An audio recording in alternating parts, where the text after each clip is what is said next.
아시아 축구 연맹 챔피언십에서 베트남 사상 처음으로 베트남이 준결승에 올랐습니다.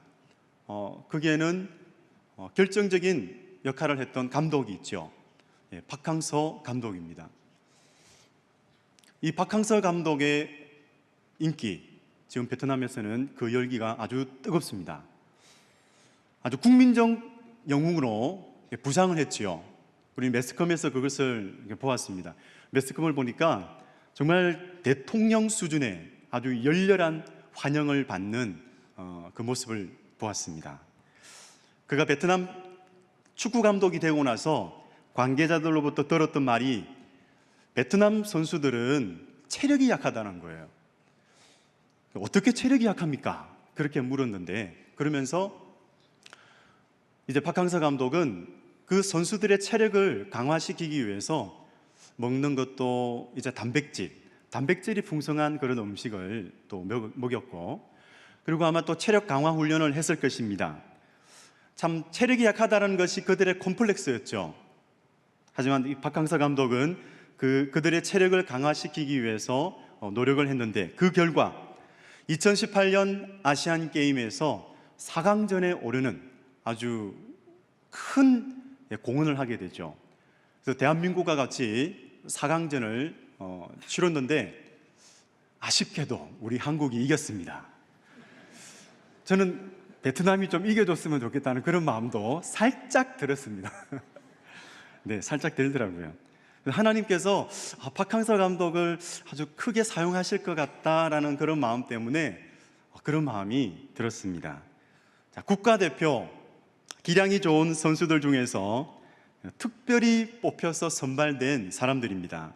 이 국가대표의 사명은 어떤 운동이든지 경기에서 이겨서 국위를 선양하는 것이 바로 그 사명이지요.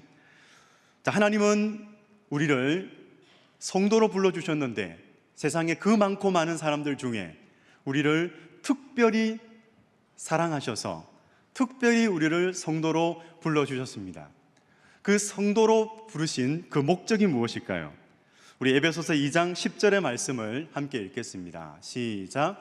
우리는 그가 만드신 바라 그리스도 예수 안에서 선한 일을 위하여 지으심을 받은 자니 이 일은 하나님이 전에 예비하사 우리로 그 가운데서 행하게 하려 하심이니라. 아멘. 하나님께서 우리를 특별히 성도로 부르신 이유가 여기에 있습니다. 그리스도 예수 안에서 선한 일을 위하여 성도로 불러주셨습니다. 그리스도 예수 안에서, 이 말은 그리스도 예수를 믿는 그 믿음 안에서 그렇게 바꾸어 볼 수도 있습니다. 그러니까 성도는 하나님 나라의 대표 선수요 믿음의 경주자입니다. 우리가 그리스도 예수 안에서 선한 일을 감당하려면 하나님 나라의 대표 선수로서 그리고 믿음의 경주자로서 그 선한 일을 감당하기 위해서는 영적인 체력이 좋아야 합니다. 오늘 본문 로마서는 한 믿음의 경주자, 이 믿음의 경주자를 우리에게 보여주고 있습니다. 이분의 영적 체력을 급수를 한번 생각해 보면 어느 정도일까요? 아마 1급이 될 것 같아요. 1급의 영적 체력을 가지고 있는 분, 바로 바울이죠. 이 바울이 전도 여행 중에 마게도냐 환상을 보고 나서 빌립보 성에 도달했을 때의 일이었습니다. 점치는 귀신 들린 요종을 치유해 주고 나서 도리어 주인의 노를 사서 감옥에 들어갔어요. 감옥에 갇혀버립니다. 깊은 감옥에서 아무도 도와줄 수 없는, 어떤 누구의 도움도 받을 수 없는데도 한밤중에 바울은 기도하고 찬송을 해요. 참 원치 않은 환경이었습니다. 아니, 이럴 수가 있습니까? 아마 저 같으면은 그렇게 귀신을 내어쫓고 저 같으면은 아마 하나님께 따지고 싶은 마음이 먼저 들었을 거예요. 여종을 고쳐주었는데 오히려 주인은 노발대발하면서 자신들을 감옥에 쳐넣었습니다. 누구의 도움도 구할 수 없는 그 깊은 감옥. 하지만 바울은 원망하기보다는, 따지기보다는 그 상황과 환경을 주관하시는 하나님을 인정했습니다. 이곳에도 하나님이 계신다. 깊은 감옥이지만은 여기도 하나님이 계신다라는 것을 인정하면서 그는 기도하고 찬송을 불렀습니다. 어떻습니까? 이럴 정도로 바울은 영적 체력이 좋았던 것이죠. 바울이 어떻게 그런 영적 체력, 좋은 영적 체력을 가진 사명자가 되었을까요? 과거를 한번 돌아보겠습니다. 원래 바울은 히브리식으로는 사울이라고 불렸습니다. 이 사울은 율법과 계명을 누구보다도 잘 알고 있었습니다. 누구보다도 율법을 잘 지킨다라고 생각했던 사람이지요. 그로 인해서 의를 얻을 수 있다라고 굳게 믿었던 사람이었습니다. 그래서 누가 예수님을 믿음으로 의인이 될 수 있다라고 가르치는 사람들을 보면 이를 갈았던 아주 혈기등등한 바리새인이었습니다. 사울은 나사렛 시골떡이 예수의 도를 믿는 사람들을 이단의 무리로 낙인 찍고 그들을 잡아들이고 핍박하고 폭행했습니다. 이랬던 바울이 다메섹 도상에서 아주 극적으로 예수님을 만납니다. 햇빛보다도 더 강렬한 그 빛 가운데서 바로 주님으로부터 나오는 빛이었죠. 그 빛 가운데서 그는 예수님의 음성을 듣습니다. 그 이후 그는 아주 급진적으로 아주 회심하고 나서 복음의 일꾼이 되었습니다. 그가 복음의 일꾼이 되어서 외쳤던 말이 있는데 바로 로마서 1장 16절입니다. 제가 읽어보겠습니다. 내가 복음을 부끄러워하지 아니하노니 이 복음은 모든 믿는 자에게 구원을 주시는 하나님의 능력이 됨이라. 먼저는 유대인에게요 그리고 헬라인에게로다. 그는 가는 곳마다 전했습니다.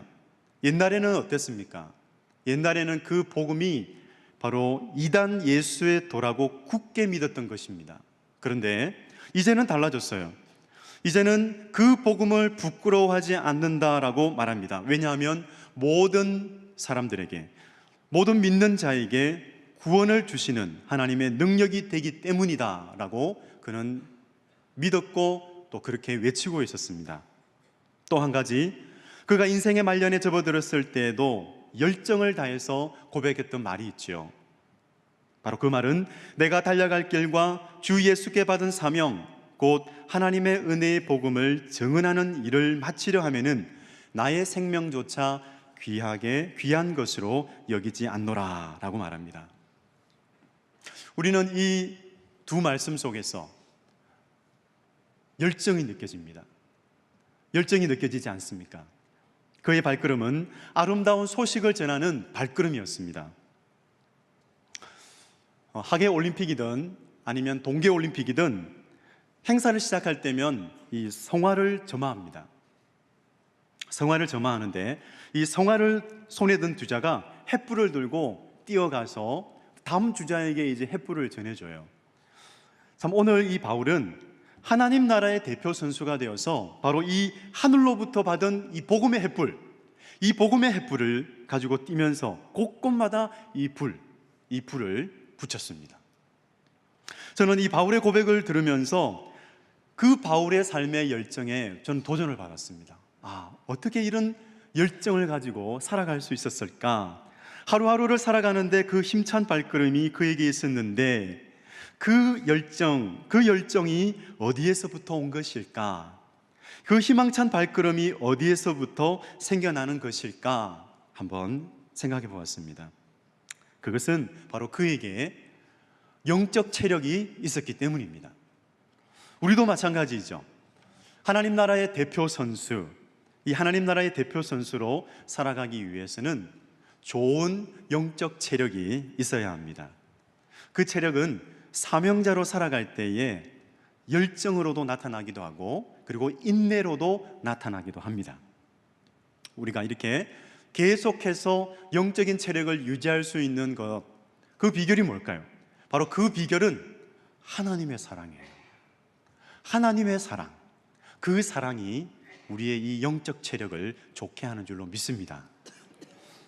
오늘 바울은 로마서를 쓰면서 한 번도 본 적이 없는 이 로마에 살고 있었던 성도들에게 이렇게 말합니다. 6절 7절인데요 오늘 보면 6절 7절을 같이 읽도록 하겠습니다. 시작. 너희도 그들 중에서 예수 그리스도의 것으로 부르심을 받은 자니라. 로마에서 하나님의 사랑하심을 받고 성도로 부르심을 받은 모든 자에게 하나님 우리 아버지와 주 예수 그리스도로부터 은혜와 평강이 있기를 원하노라. 네, 아멘. 그들을 향하여 너희도 모든 이방인과 똑같은 구석이 있는데 그것은 너희가 예수 그리스도의 것으로 부르심을 받았다는 것입니다. 그 이방인 중에서 믿어 순종하게 된 사람들 중에서요. 그리고 나서 바울은 너희는 하나님의 사랑하심을 받은 자다라고 말합니다. 저는 이 두 문장이 같은 뜻이라고 저는 생각합니다. 그건 같은 뜻이라고 믿습니다. 같은 뜻인데 다르게 이야기하고 있는 거죠. 어떻게 같은 뜻을 가졌다고 말할 수 있을까요? 만일 예수 그리스도의 것이 아니라면 우리든 그 로마에서 성도로 부르심을 받은 사람이든 그리고 또 우리든 만일 우리는 아닙니다. 우리는 예수 그리스도의 것이잖아요.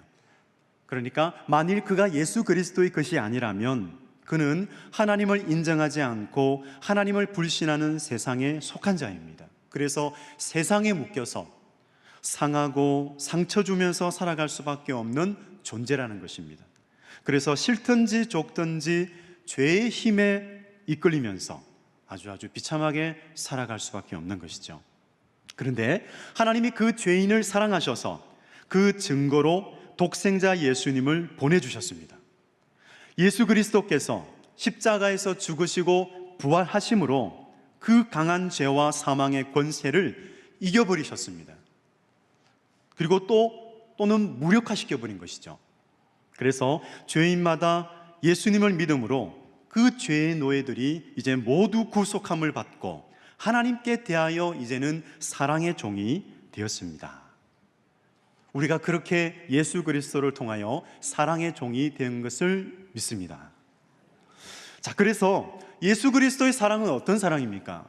예수 그리스도의 사랑은 우리에게 생명을 주시려고 생명을 다한 사랑입니다. 그리고 희생의 수고를 다한 사랑입니다. 로마서 5장 8절인데요 제가 읽겠습니다. 우리가 아직 죄인 되었을 때에 그리스도께서 우리를 위하여 죽으심으로 하나님께서 우리에 대한 자기의 사랑을 확정하셨느니라. 아멘. 여러분 한번 생각해 보십시오. 아직 우리가 죄인 되었을 때에 이 구절을 한번 주목해 보시기 바랍니다. 저는 이 구절, 이 말씀이 얼마나 위로가 되고 격려가 되는지 모르겠습니다. 하나님이 처음부터 완전한 나를 사랑하신 것이 아니구나. 부족함이 있어도, 결점이 있어도, 연약할 때에도, 그럼에도 불구하고 하나님은 나를 사랑하셨구나. 그러니 여전히 부족함이 있어도, 연약해질 때에도 하나님은 여전히 나를 사랑하신다는 것을 저는 믿을 수가 있었습니다. 여러분 그 사랑을 여러분 믿으시기 바랍니다. 여전히 우리가 연약하고 여전히 우리가 부족해도 하나님의 그 사랑은 변함이 없으십니다. 그렇지 않습니까? 우리가 사랑을 받은 것은 자격이 있기 때문입니까? 자격이 없습니다. 우리는 사랑받을 자격이 없지만 하나님께서는 우리를 미리 아셨고 우리를 선택해 주셨어요. 그것을 일방적으로 하나님은 우리를 사랑하기로 결정하신 것이죠. 그래서 하나님께서 우리가 먼저 하나님을 찾아갔습니까? 아니면 하나님이 우리를 먼저 찾아오셨어요? 하나님이 우리를 먼저 찾아오셨죠. 그렇습니다. 하나님이 우리를 먼저 찾아온 것입니다. 우리는 그 탤런트 서정민 씨를 아시죠? 아주 착하고 아주 이렇게 착한 서정민 씨 알고 계시죠? 그죠? 이 서정민 씨는 지금 결혼해서 미국에서 살고 있습니다. 그녀의 아버지가 있는데 그 이름은 서영주 교수님이십니다. 그 서영주 교수님이 예수님을 믿게 된 사연이 있습니다. 2006년 한 번은 그의 딸이 이 특별 새벽 기도회 때에 기도회를 가고 싶었어요. 근데 아버지를 찾아가서 아빠를 찾아가서 차로 한번 태워주세요 라고 그렇게 부탁을 했습니다. 딸의 부탁이니까 흔쾌히 그러겠노라고 하고 나서 딸을 교회로 데려다 주었어요. 그때 갈 때 아빠도 갔고 엄마도 같이 갔었어요. 딸은 너무 신났습니다. 차 안에서 너무 신이 나서 이야기를 했어요. 아빠 엄마 정말 사랑해요. 같이 교회 가니까 너무 좋아요. 이렇게 아주 신이 나서 이야기하는데 그때 서영주 교수님은 아주 못을 박는 이야기를 했어요. 딸, 나는 기독교에 대해서는 관심이 없어. 그거 꼭 알고 있어야 돼 하는 그렇게 못을 박는 이야기를 했다고 합니다. 그 말에도 괜찮아요 아빠, 괜찮아요 아빠 하면서 이제 차를 타고 갔습니다. 이제 교회에 도착해서 본당으로 이제 들어갔는데 부모님에게 그냥 차에 가서 기다리는 것보다 교회 이 로비에 와서 기다리시는 게 더 좋겠다고, 그래서 그러겠다고, 그래서 교회 로비에 있는 그 시간에 딸은 이제 본당으로 들어가요. 근데 시간이 되었어요. 새벽 기도회가 시작될 시간이 되었을 때 이제 모든 사람들이, 성도님들이 이제 본당으로 들어갑니다. 그러니까 그 부모님은 그 로비에 덩그렇게 혼자 남아 있었어요. 근데 좀 시간이 지나고 나서 딸이 다시 나왔어요. 아빠 엄마, 이렇게 이 로비에 그냥 혼자 있으면 좀 어색하지 않아요? 그러니까 본당에 들어가서 그 본당의 뒷자리에 자리를 만들어 놨어요. 그러니까 그 뒷자리에 있다가 같이 집에 가요 하니까 그거 좋다, 그래 그렇게 하자꾸나. 그리고 또 흔쾌히 또 그 본당의 뒷자리에 그렇게 앉아 있습니다. 자, 이제 찬양이 시작되었어요. 찬양이 시작되었는데 이 찬양 인도자가 이제 우리 모두 일어나서 찬양을 합시다 이랬을 때 이제 그 서영주 교수님도 일어나요. 일어나서 이제 찬양을 불렀던 것은 아니죠.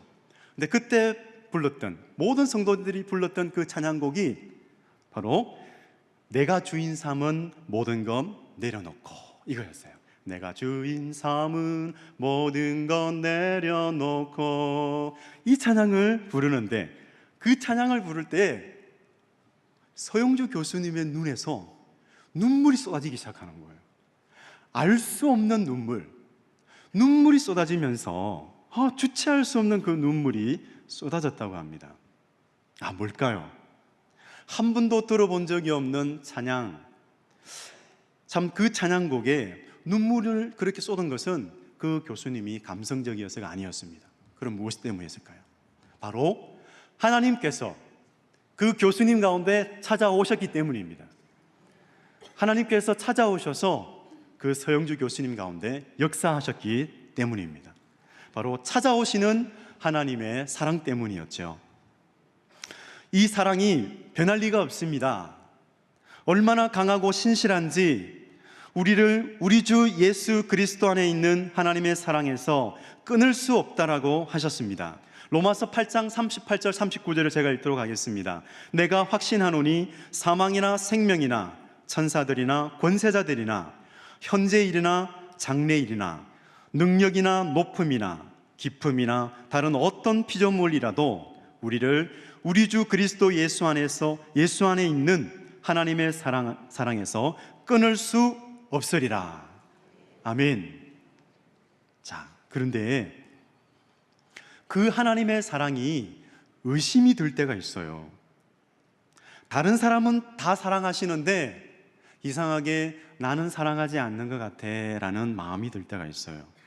언제일까요? 우리가 너무 원하는데 그 원하는 대로 되지 않을 때입니다. 그리고 원치 않는 일이 일어날 때입니다. 그때 우리는 하나님이 정말 우리를 정말 사랑하십니까? 라고 그런 의심이 들 때가 있습니다. 참, 왜 이런 일이 일어납니까? 도저히 이해가 되지 않을 때가 있습니다. 참, 그 의심의 정도와 아픔의 정도는 다 다릅니다. 하지만 다를지라도 우리는 한 번 이상은 그런 경험이 있을 것입니다. 제가 이번 그 추석 명절 때에 극동 방송을 들었습니다. 우연히 차를 타고 가는데 그 극동 방송에서 한 교수님의 간증을 듣게 되었습니다. 꼴찌 박사 간증집을 지은 교수님이세요. 바로 조명환 교수님. 예. 그 극동방송에서 조명환 교수님을 제가 처음으로 들었습니다. 아, 그런 교수님이 계시는구나. 건국대학교에 그런 교수님이 계시는구나. 예, 한국전쟁 이후 가난했던 어린 시절 이분은 미국의 한 여인으로부터 매달 15달러와 그리고 편지를 받습니다. 그런데 매달마다 오는 그 편지 내용의 끝에 아주 특별한 말이 적혀 있습니다. 하나님은 너를 사랑하신다. God loves you. 그리고 그 사랑을 신뢰하라. Trust His love. 내가 너를 위해 기도하고 있다. I pray for you. 이렇게 항상 이 세 마디, 하나님은 너를 사랑하신다. 그 사랑을 신뢰하라. 내가 너를 위해 기도하고 있다. 매달마다 오는 그 편지 끝에, 그 내용 끝에 이 글이 적혀 있었다고 합니다. 그런데 조명환 씨가 이제 고3 때였어요. 한 번은 건국대학교의 한 교수님을 만나요. 정치외교과 교수님을 만나는데 그 교수님이 물었어요. 명환아, 너 꿈이 뭐니? 근데 그 교수님, 그 조명환 씨에게는 꿈이 없었어요. 그런데 앞에 교수님이 계시잖아요. 정치외교과 교수님, 김명진 교수님이신데 그 교수님이 있으시니까 교수님이 앞에 계시지? 예, 교수님, 저는 교수가 되는 게 저 꿈입니다. 이렇게 이야기를 했답니다. 그때 근데 그냥 그러니까 그 교수님이 너무 좋아했어요. 너무 좋아하면서 앞으로 10년만 지나면 10년만 공부하고 나면 새로운 시대가 오는데 생명공학 시대가 열린다. 근데 지금은 인기가 없다. 그러니까 이 생명공학과에 지원을 해라. 그런데 그러면 그 생명공학과에 지원을 하지만 취직은 할 수 없다라고 그러는 거예요. 취직은 안 된다. 왜? 인기가 없으니까. 그런데 그 말에도 이 조명환 씨는 생명공학과에 지원해서 미달이었기 때문에 이제 합격을 하게 됩니다. 조명환 씨는 한 가지 더 말씀드리면 죄송하지만 공부 꼴찌 박사였잖아요. 그죠? 꼴찌 박사. 공부를 너무 못했어요. 형광등이라는 별명까지 있었어요. 그 형광등이라는 별명이 왜 붙었냐면 드라마를 같이 봐요. 근데 형제들, 가족들끼리 모여서 드라마 보는데 막 깔깔깔 웃어요. 그런데 왜 웃는지 몰라요. 그래서 형제들에게 물어요. 설명해주면 하면 다시 웃어요. 이럴 정도로 형광등이었습니다. 그랬던 그 공부머리가 없었던, 비록 공부머리는 아니었지만 이 조명환 씨에게는 정말 하나님을 전심으로 찾으면서 그리고 열심히 성실하게 공부했기 때문에 정말 놀랍게도 미국 유학의 길이 열려요. 근데 하지만 영어 실력이 너무 안 좋은 거예요. 아무리 노력해도 영어 실력이 오르지 않아요. 그래서 학사 경고를 2번 받은 곁에 결국 퇴학 조치를 받고 맙니다. 그래서 벤치에 앉아가서 그때부터 이 벤치에 앉아서 울면서 하나님 원망하기 시작합니다. 정말 하나님 나를 사랑하십니까? 왜 나를 교수의 길로 가게 하셨습니까? 이러려고 미국에 보내주셨습니까? 남들은 1시간에 할 공부를 저는 3시간, 4시간 공부하다 보니까 잠을 자지 못합니다. 정말 공부가 힘듭니다. 이럴 정도로 정말 하나님을 원망하는 시간들이 있었습니다. 그렇게 썰어린 시간을 보내고 나서 놀라운 일이 또 일어나요. 뭐냐면 자신을 퇴학 조치시켰던 그 대학의 교수님으로부터 연락이 오는데 추천서를 써주겠다는 거예요. 미국에는 추천서가 중요하다고 합니다. 추천서를 써두겠다는 거예요. 그래서 가서 이제 추천서를 보았습니다. 추천서의 내용이 아주 기가 막혀요. 제가 한번 읽어보겠습니다. 조명환 학생이 우리 대학에서 제적되었지만 귀 대학에서 꼭 받아주길 바랍니다. 이 학생은 나중에 큰 사람이 될 것입니다. 그렇게 추천서를 써뒀다는 거예요. 그러니까 내심 아이고 그럴 양이면 그냥 받아주지 왜 그랬습니까? 하는 그런 마음이 또 들었다고 합니다. 자, 그런데 놀라운 일이 있습니다. 놀라운 것은 그를 받아준 교수님, 그 교수님의 전공이 에이즈를 연구하는 전공, 에이즈를 연구하신 교수님이셨어요. 정말 다르죠? 생명공학이었는데 정말 다른 분야의 교수님을 만나요. 정말 생각지도 않은 분야로 하나님께서는 그를 인도해 가셨어요. 그래서 어떻게 됩니까? 나중에 아프리카의 에이즈로 고통받는 그 영혼들을 치료하는 그런 아주 놀라운 너무나 귀한 일에 이 교수님이 쓰임을 받습니다. 하나님께서 모든 만남을 주관해 가시면서 모든 필요한 걸 다 공급하시고 다 익히게 하셔서 그 일에 사용을 하세요. 정말 하나님 너무 대단하신 분이십니다. 하나님 말씀에 이처럼 하나님의 사랑을 입은 자, 하나님이 사랑하시는 자, 이것은 하나님의 사랑을 입은 자라고 바꿀 수 있죠. 하나님의 사랑을 입은 자, 곧 그 뜻대로 부르심을 받은 성도를 위하여 하나님은 어떤 일을 행하십니까? 모든 것을 합력하여 선을 이루시는 줄로 믿습니다. 우리는 그것을 믿습니다. 그래서 사랑하는 성도 여러분, 저와 여러분이 하나님의 이 크신 사랑, 그래서 청량할 수 없는 사랑인가 봐요. 이해할 수 없는 사랑인가 봐요. 우리가 그 시간을 통과할 때는 너무나 이해할 수 없는 사랑인 것 같아요. 여전히 우리를 사랑하시는 것, 정말 이해할 수 없는 그 시간을 통과해 가지만 하나님은 여전히 우리를 사랑의 눈길로 바라보고 계시는 거죠. 그래서 하나님의 그 사랑을 신뢰하면서 계속해서 좋은 영적 체력을 갖고 믿음의 경주를 행하시는 저와 여러분이 되어지기를 간절히 바랍니다. 네, 기도하겠습니다. 하나님 아버지, 감사합니다. 우리를 많고 많은 사람 중에 하나님 나라의 대표 선수로 믿음의 경주자로 불러주셔서 감사합니다. 우리는 하나님의 사랑을 입은 성도입니다. 하나님, 하나님의 사랑으로 인해서 좋은 영적 체력을 날마다 하나님 회복하면서 하나님 주신 그 선한 일, 그 일들을 잘 감당하게 하여 주시옵소서. 감사드리며 예수님의 이름으로 기도드립니다. 아멘.